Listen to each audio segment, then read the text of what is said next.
On today's Rebel's Edge, Europe tells Trump to ease up on J-POW trash talk as the IMF sets a negative tone for growth in the United States. Aerospace and defense stocks take a direct hit across the bow as they announce in excess of $1.5 billion in additional charges due to tariffs and supply chain issues. And finally, despite lingering trade war concerns, market's favorite fear gauge, the VIX, is cooling as today's market momentum continues to gain steam. We'll cover all of that and more on today's Rebel's Edge.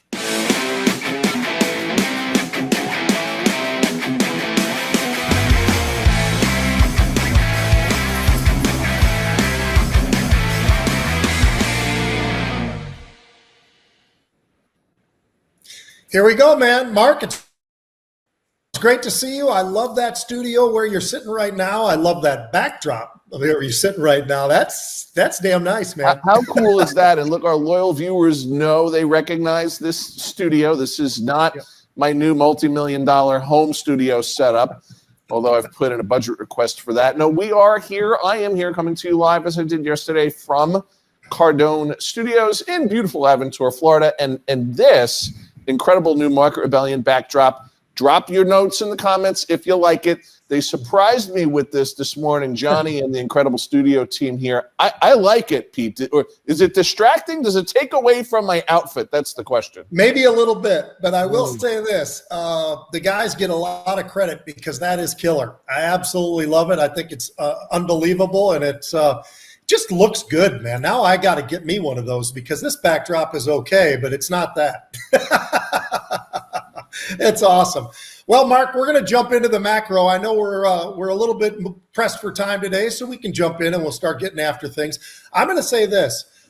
Despite the fact that President is going after Mr. Powell in a big way, it's amazing what the markets are seeing. And maybe it's because of the fact that maybe the president does back off just a little bit. And if that's the case, that might be why we are moving in the direction we are, which is up, and up 4 digits. Yesterday, down 4 digits at one point in time. We finished very close to that. But today, I like what we're seeing. And by the way, every single stock in the Dow is in the green, and mostly in the green in a big way. So you don't see that very often. So I think I just had to point that out. It's amazing how well things look today, especially if you look back to yesterday. Yeah, Pete, I totally agree. Obviously, the numbers don't lie, but to me, the $64,000 question is the following. Is this, as you suggest, the market maybe starting to get used to President Trump's style of big talk, using that as a negotiation tactic, ultimately getting a deal done, the art of the deal? This is right out of that textbook from the 80s, right? Or are we just coming off of what yesterday, from a technical perspective, was a pretty oversold condition? There was a lot of baby with the bathwater going on yesterday. I don't know yet, but if we do start to see an indication that markets are pricing in, they're understanding that they shouldn't freak out every time Trump calls a cabinet member or a Treasury secretary a loser and a jerk and I used to call him feckless Fed famously, but the president went a little bit farther. That would be a good thing. Markets don't like uncertainty. They like efficiency. And if the market's starting to dial in some of this expectation that Trump just says whatever the hell's on his effing mind, that would actually not be a bad thing. And the fact that he's gotten to know some of these other leaders way back when, and now getting to know them again in a different way, I think it's pretty interesting, and I think they at least understand what they're dealing with here. So maybe that's going to turn into a good thing. The other thing I would say real quick is one of the things that I said right when we got earnings season started off, which was, hey, last time it buoyed the markets. I think to some degree that's also helping the markets as well, because we've seen a lot of names come out, some of the biggest names out there. We got a big one tonight with Tesla, but I'll tell you what, Mark, I've been impressed with what some of these earnings have looked like and the guidance that has followed with some of that as well. So I think all of that's very bullish. I'm going to say this, fantastic futures, it's got to be the VIX. But here's the interesting part for me, Mark, right now. We did have some activity in the volatility index just last Wednesday. And what were they doing? Basically, they were going out and buying the Julys. They were buying July 30 calls. They were selling the July 40 calls. What does that mean? I don't want to confuse everybody. They're also selling puts. When you package this whole thing together, you know what it went for? 50 cents. Huh, isn't that kind of amazing, really? You had a $3 option, you had a $1 option, and then you actually sold the puts to the downside for 50 cents. That's where I come up with that number. 50 cents is what they paid for a $10 spread, essentially, with a little bit of risk to the downside. It just is always something to marvel at, is exactly how this whole thing works. And the biggest and baddest trader out there in terms of the volatility index, that's why he's 50 cents. And that's what we're seeing just a couple of days ago, just last Wednesday. Yeah, and that's a good thing, right? I mean, the net of that trade, Pete, is that famous trader 50 Cent. Again, we don't know who he is, folks. We gave him that name because of that unique nature of the trades and the size of the trades that he puts on. But Pete, that if we're understanding correctly, just to interpret that, bottom line it for the audience, that means that he is betting on continued lower vol, not vol with a 16, 17 handle. Those days we won't see again until God knows when, but certainly not 40s and 50s. That bodes well for the market, I think. I think you're right, and absolutely, I think that's the correct way to look at this thing. And I'll tell you, it also tells me that they're expecting volatility to kind of hang around up here for a little bit, and we'll see. And we'll see if that actually happens. It doesn't mean it's absolutely perfect just because this big trade goes on, but they did do it 43,000 times just to put an end to that whole thing. Let's jump into the earnings. I'm looking at 3M. And 3M is absolutely, they delivered. Now, 3M is not really known in the past for being one of the big boys that gets out there and puffs out their chest. They should this go around, Mark. They had an absolutely incredible quarter. They beat on the earnings by a big chunk. They beat on the revenue with a big chunk, $5.8 billion on that side of it. They also reaffirmed their guidance. And they also even packed in, well, if the tariffs do this would be the impact. So they gave us everything we needed to know about the company in terms of the financials and all the rest of it. Oh, and by the way, I forgot. They also had a repurchase of about $2 billion. So they're going in there and they're buying their own stock. They're telling us a lot. That's why that stock's up about 7.5% today.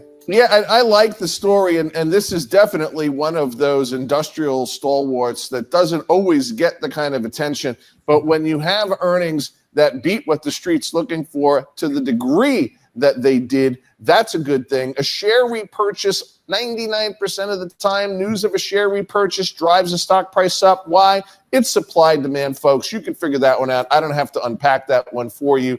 And look, the ability to give that sort of precision. You saw United Airlines last week coming out and saying, you know what? We're not going to pull guidance back. We're not going to not give guidance at all. We're going to give you two versions. We're going to give you a recession and tariff version, or we're going to give you a back to normal version. That was a unique approach. But this approach from 3M, dialing it into a 20-cent per share cost if things continue with this tariff tantrum, really dialing it in. The street likes certainty, shareholders being rewarded. The only thing still out there, Pete, for 3M, as you probably know, they are involved in that PFAS litigation, largest mass tort class action in the history of this country, $13.5 billion settlement. Still questions as to when the initial payments under that settlement are going to be made. So we're looking for that and further guidance in future earnings reports from 3M. Yep. Next up, we're going to jump into Verizon. Verizon's an interesting one, Mark. They beat on the top. They beat on the earnings itself, 119 versus 115. They beat on the revenue in a pretty good way. Not huge, but they beat. But the interesting part about this whole earnings and what they reported to us was they did lose 289,000 customers. Now, that's because of two different reasons. One is cost, one is competition, and that's what they're facing right now. Despite all of that, and despite the fact that the stock was trading all the way down to like 40.5 or so, and then started to bounce right back off of that, I think it was partially because of the market and the conditions that are going on, and it actually helped pull them up. But they also did reaffirm their guidance as well for the full year, despite the fact about losing that many customers. So an interesting kind of a mixed report, but I like what we're seeing out of Verizon, and I love the way the stock is reacting, because it easily could have been down 2, 3, 4, 5% today, and instead we've bounced back up and we're sitting here in positive territory. Yeah, what's interesting about this story, Pete, is that a lot of banks, Bank of America, I'm talking to you, we're saying in the past couple of days that the telecom sector could actually stand out as a safe haven amidst all of this tariff-related uncertainty, and specifically the analysts over at BAC calling out Verizon, right? Stock's been up 7% prior to today's earnings release, outperforming the S&P. Of course, not hard to do given how we've been on a year-to-date basis, but looking to see that one might be a safe haven, and also calling out SBA Communications. But that was yesterday, and then this is today. So I'm not so sure that I'm ready to jump in and call, as Bank of America did, the telcos as a safe haven from the tariff tantrum. I just don't see it. I'm in the same camp with you. Next up is Lockheed Martin. Now this one, you got a free cash flow of almost $1 billion. You've crushed it on your earnings. You beat it on the revenues. Everywhere you looked, you see this name and you say, you know what? They did pretty well there. They did really well here. They did really well there. They have a backlog that's gone up 8.5% year over year. Everywhere I looked, Mark, this looked like something that was very good. They reaffirmed their guidance as well. They got a free cash flow of almost $5.5 billion. Across the board, this looks good. Now, it's well off the highs still, but and a little bit closer to the lows, quite frankly. But I think this is one of those names that, based upon what we're seeing here and based upon maybe a little bit more positivity going into the whole tariff talks, negotiations, and all the rest of it, I think this is a stock that actually could get back up. Maybe doesn't get all the way back up to the 52-week highs, which was around 618. But I think that they could get very close to the 600 level again in the not too distant future if this persists in the right way for them as we get to the next quarter. Yeah, no doubt. Listen, I like this one. This obviously a mainstay of any smart investor's aerospace and defense portfolio. And we have been waiting, investors that like that sector have been waiting for the Trump administration's anticipated bump, catalyst, right, to the upside, where we're sort of bringing a defense spending back, where we're re-stockpiling our military stockpile that's been so substantially depleted with as a result of the war in the Ukraine. But unfortunately, the headwind currently with, of course, guess what? The T word, tariffs, really impacting the industry. You saw a statement coming out, both Lockheed and I believe one other aerospace name saying today that it was RTX actually coming out and saying today that they anticipate $1.5 billion combined between the two companies, 800 million and 700 billion, respectively, as a result of supply chain cost increases if the tariff situation and the trade wars continue. And what does that come down to, Pete? Comes down to, as it does for so many other names, it's chips. It's the stuff that goes into building the semiconductors and all of that high-tech stuff that goes into those aerospace and defense systems. So if we see some resolution, if we see some good deals coming out of these current trade negotiations, these stocks will benefit. And wait, and Trump gets around to doing what he promised to do for the defense sector. It's going to go higher. And you talked about RTX. I think we should mention that again because of the fact that we look at the earnings were great. You look at the revenue, they beat pretty nicely. And they reaffirmed their guidance, which is, of course, very critical. The problem is they actually got a little bit more in depth about the tariff concerns, much more so than what we saw anything from Lockheed. So I think that's part of the issue. And you talked about some of the money they were talking about, the hit that they could take because of the tariffs. That's absolutely why this stock is actually down about 7-8% today. I think it was down 9% earlier, but down around 115, a lot closer to those 52-week lows than the 52-week highs. It makes a lot of sense to me. And I think basically, if you're looking at that name and you're looking at Lockheed, I think Lockheed gave you what they have.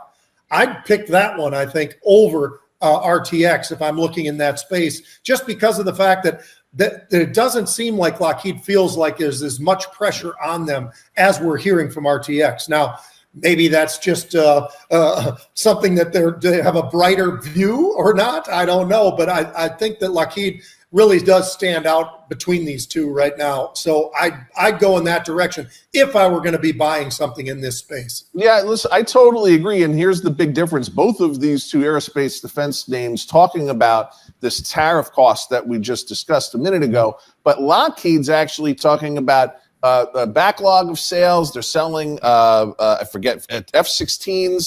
to Vietnam and things of that nature. Raytheon, RTX, for its part, indicated that their defense unit sales on a year-over-year basis were down by 5%. And hey, you can't attribute that to tariffs. So something else is going on between these two competitors in the space. Lockheed is the clear better choice. Yep, absolutely. Well, Mark, do you want to jump to a couple of sports just real quick for fun? I know you like your sports better than you lean on. You sometimes say, oh, the heck with that. But here's what I've got for you. We have the draft on Thursday. This is life-changing for these kids, right? I mean, it's not as life-changing as it used to be because of NIL. These guys now, some of them are going to take pay cuts. That kid Beck is down at Miami making $4 million. When he goes to the NFL, they have a whole different structure. He's going to take a big pay cut because Brock Purdy, by the way, with his contract, he was just under $1 million last year. That's $1 million, not $4 million. $1 million last year on the rookie contract. Now he's going to sign a monster after that. But these players, it does change your life though, because you get involved at the NFL and there's so many different perks that are out there. And I think it's really exciting to see. And I thought, you know what? Mark likes the quarterbacks. He wants to know who the Jets are going to take. And they probably need a quarterback, right? So I don't think it's going to be Aaron Rodgers, by the way. But anyway, so you've got a top three right now, right? You've got Cam Ward. Everybody said he's number one. As a matter of fact, Tennessee said that's who we're taking. They might be playing games, Mark. They might be sitting out there saying, we're going to take him. But they might suddenly have to start fielding some of the calls that are maybe going to want to trade up to get Cam because he is by far the number one. He's QB1 in this draft. But not terribly far, but far enough away as Shedeur Sanders. Then you've got Jackson Dart, kid from University of Mississippi. But after that, Mark, there's a couple of other quarterbacks, and I think a lot of people have looked past the fact that there's more quarterbacks in this draft than meets the eye, because I think there's a lot of very good, very big, very strong guys that are playing at an elite level, and college football just gets better and better and better every single year. The talent is just unbelievable. So the kid out of Louisville, I think, he's going to be amazing. 6'5", 240-pound kid who can throw the ball all over the place. He's unbelievable. He's one from Louisville. You've got Milroe from Alabama, who is an incredible athlete. I think he will be a good quarterback going into the future of this. Will Howard from Ohio State, another one. Riley Leonard from Notre Dame, another one.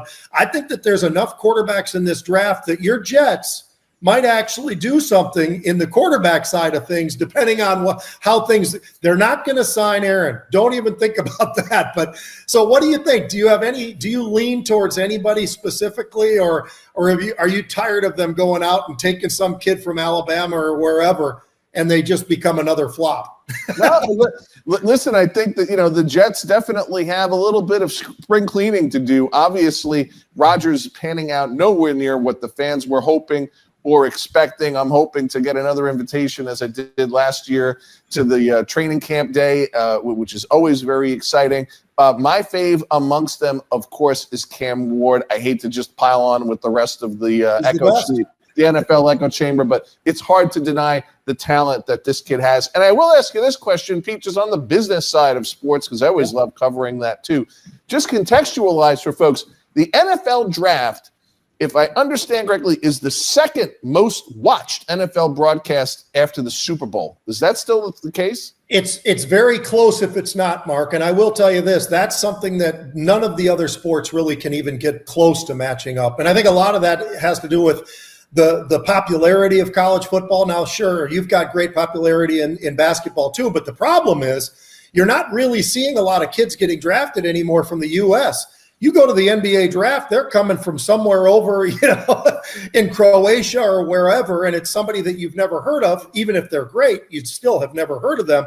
Yeah. And it's just a different dynamic, and I think that's why the NFL draft is so big. I mean, day one is huge. Day two is also big, and they just keep on going, Mark, and it is one thing that the NFL absolutely dominates is just the whole media structure of how they've done it.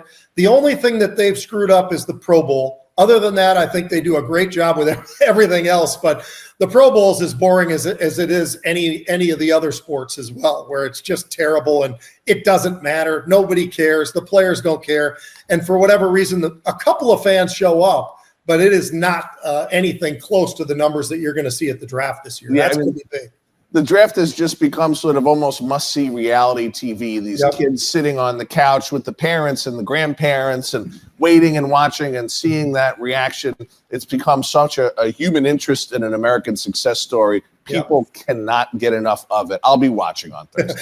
I'll give you one last one real quick. So FCS, now that's the next level down from the schools that most everybody follows, but it doesn't mean that they don't have incredible talent. And I'll tell you what, North Dakota State, South Dakota State, Montana, there's a lot of places out there, Mark, where you've got unbelievable kids out there that have put up unbelievable numbers. Trey Lance was one of those guys who I think actually at some point is going to be able to figure out the NFL. Let's not forget, when Trey Lance had all those draft picks traded so that he could go to the 49ers, it did not work. John and I talked about that before, but he played 1 year of college football basically, and then he got back into the draft, or he got into the draft and went to San Francisco. I think he needed more experience. He's got it now.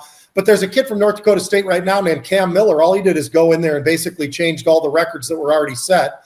Unbelievable player. So he's somebody that will get drafted and nobody's going to know who he is, but he's a heck of a player. And there's a few of those. There's another offensive lineman. He's going to go in the first round, Mark, the North Dakota State kid. He's played left tackle, left guard, center, right guard, right tackle in his career at North Dakota State, who all they do is basically go to the national title every single year. And most of the time they win it. South Dakota State sort of has the same thing. They've got a running back. They've had tight ends that have gone into the NFL. There's so many tight ends from South Dakota State right now in the NFL, and nobody knows it because they just don't pay attention. But there's great football at FCS. And those are, the Cal Davises of the world. And, there's so many, Sacramento, and there's a lot of different schools. But I'll tell you what, Mark, I think it's just as exciting for those guys, maybe even more exciting. And I'll tell you what, occasionally you get a Division III guy who's going to get drafted as well. So this will be the most fun draft that we've seen so far, I think, because there's so many quarterbacks. There's a heck of a lot of running backs, and there's a lot of players that people really know. It's going to be very, very fun to watch this draft on Thursday night. Yep, no doubt about it, Pete. Well, thank you so much for bringing Pete's Red Zone Sports. It is a segment that our viewers look forward to as a respite from the roller coaster ride that Mark is giving us, right? We need it. We need a little humor. We need a little levity. We need a little Pete's Red Zone Sports. Well, Pete, this is the part of the show of a little, shameless publicity before we sign off. And we are hosting Thursday, 4 p.m. Eastern Time, completely free, live, Unusual Option Activity Pro webinar.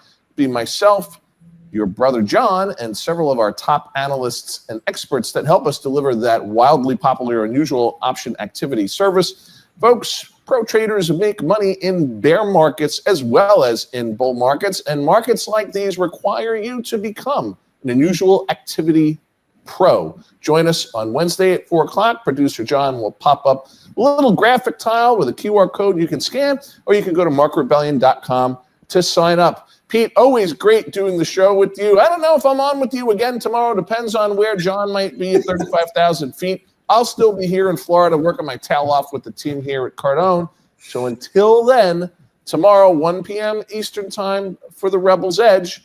We'll see you then. Trade smarter.